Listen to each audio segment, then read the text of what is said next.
السلام عليكم. أهلا بكم مشاهدينا الكرام، سعيد بلقياكم في هذه النشرة الإخبارية المفصلة، وهذا أبرز عناوينها. شوفوا الكارثة اللي لقاو قبل قليل بمدينة مغربية. قبل الخوض في التفاصيل اضغط إعجاب للفيديو واشترك في القناة وفعل الجرس ليصلك كل جديد.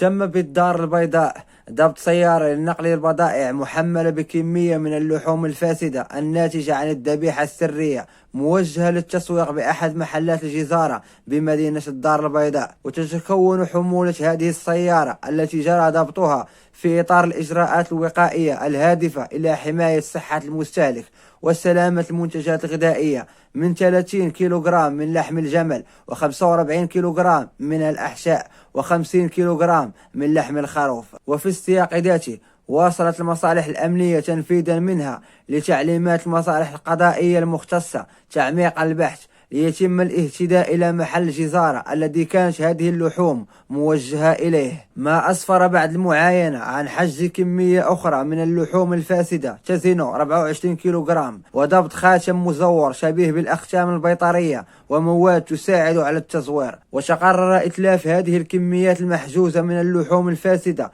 واتخاذ الإجراءات اللازمة في حق المتورطين وفق ما أوردته المصادر. شكرا على المشاهدة، أتمنى لكم فرجة ممتعة. اضغط إعجاب للفيديو واشترك في القناة وفعل الجرس ليصلك كل جديد.